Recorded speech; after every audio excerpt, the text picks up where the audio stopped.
qu'on a démarré chez nous dans notre jardin, et puis les copains ont commencé à goûter la bière et ça a créé une certaine émulation.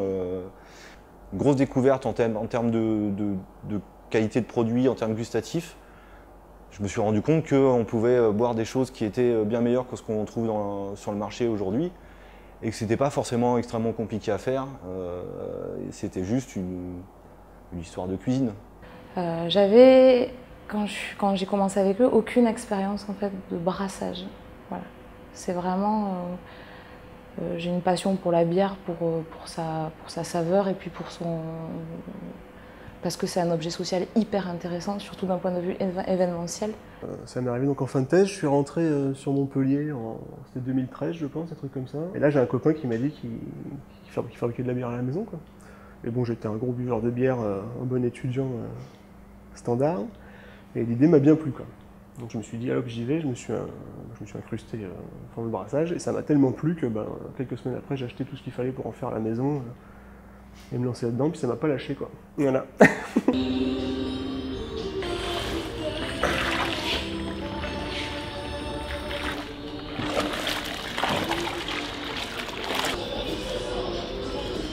Nous, ici, on fait ce qu'on aime. On aime les bières assez amères et assez sèches. On nous dit souvent, c'est assez amer, c'est assez sec, mais bon. Si tu peux provoquer, je sais pas, un petit réflexe gustatif chez quelqu'un qui goûte ta bière pour la première fois et qui dit tiens, putain, ça picote, mais c'est agréable, quelque chose comme ça, moi, on vit pour ça, quoi. Enfin, notre boulot, c'est ça, c'est faire découvrir des saveurs à des gens, des choses qu'on trouve plus vraiment aujourd'hui chez les macros, justement, qui sont un petit peu trop consensuels, on va dire, ouais, c'est ça. Nous, on met encore du grain, du houblon en cône ou en pellet, des levures, on a encore la main, si tu veux, en tant que brasseur sur l'intégralité du processus, quoi. Après, moi, ce que j'ai découvert avec la bière artisanale, c'est vraiment les goûts, les saveurs. C'est vraiment un produit qui est bon à boire, quoi. Mais il y a une volonté, effectivement, au sein de la brasserie, d'avoir une démarche de qualité et d'environnement. Notamment sur le recyclage des déchets, par exemple, ou toutes les drèches qu'on récupère, donc qui sont le reste de céréales qu'on récupère après l'empâtage. C'est une association qui les récupère. On essaie au maximum, oui, que chaque chose qui sort de la brasserie puisse être réutilisée. L'idée, c'est effectivement de pouvoir faire du local, de faire de l'artisanal. C'est aussi de pouvoir complètement gérer ses entrants et ses sortants.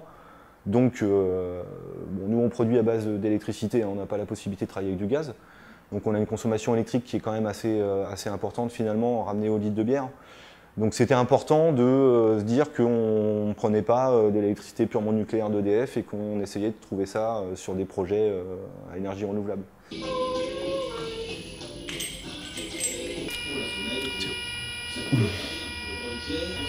Ah bah elle est bien, on est bon. On est bon.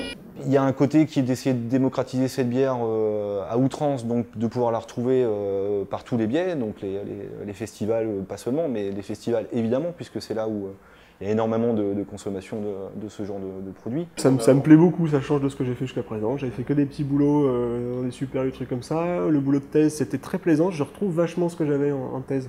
Le côté tu palpes, tu recherches, tu as des problématiques, tu dois les contourner, tu lis la littérature, tu te renseignes, etc. Entre une production hyper automatisée comme les grands groupes industriels et une production artisanale, il n'y a pas le même impact en termes économiques, en termes d'emploi.